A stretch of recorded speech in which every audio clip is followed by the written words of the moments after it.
পুরোপুরিভাবেই কিন্তু হাওড়া নদীর জলস্তর কিন্তু বাড়ছে। সেই ছবি আপনাদেরকে আমরা সকালবেলা ছবি ছিল, যেখানে আমরা দেখেছিলাম যে বিপদসীমার যে একটা পয়েন্ট ছিল, সেই পয়েন্টের চাইতেও কিন্তু অনেকটা আমাদের নজরে আসছে।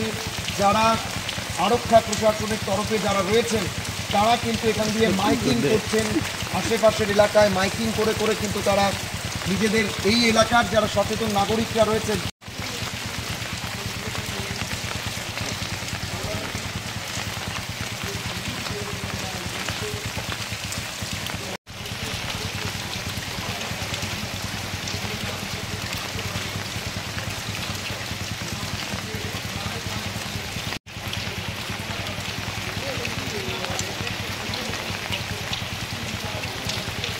বৃষ্টির জল আমি আমার লাইফে আজ পর্যন্ত দেখি। আপনাদের এলাকার পরিস্থিতি কেমন? খুব ভয়াবহ।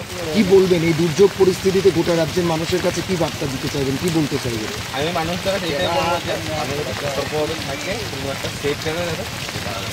আচ্ছা, এই হাওড়া নদীর জলটা কি এত বৃদ্ধি আগে কোনো সময় দেখেছেন? না, আমি আমার লাইফে তো ফার্স্ট, আগে কোনো দেখিনি, এই ফার্স্ট দেখছি আমি।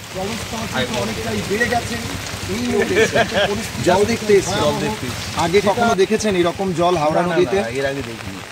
এর আগে দেখেননি। মানে এই যে জলের পরিমাণটা বাড়ছে, কি বলবেন রাজ্যবাসীকে, কি বলতে চাইবেন?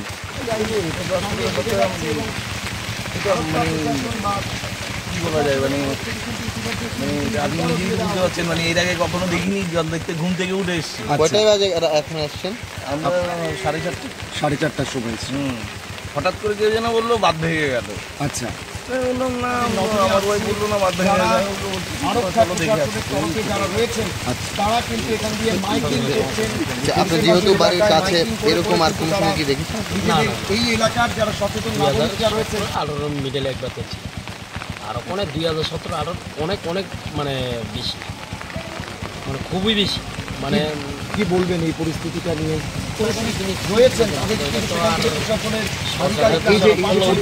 কারণ বিভিন্ন জায়গায়, মানে এখানে আপনার এলাকায় কিরকম জলের পরিস্থিতি? আমার এনে জলের খুবই মানে খারাপ অবস্থা। যদি আপনারা একটু যান, প্রশাসনের আধিকারিকরা কি গেছে ওই জায়গাতে? দেখাচ্ছি সেই ছবি সরাসরি আপনারা দেখতে পাচ্ছেন। এই ছবিটা কিন্তু ভয়ঙ্কর একটা ছবি, যা রীতিমতো আপনাদেরকে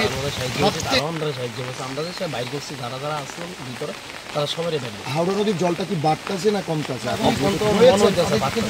প্রশাসনের আধিকারিকরা আনতে পারছেন, আমার মনে হইতেছে কারণ বিভিন্ন জায়গায় বাড়তেছে।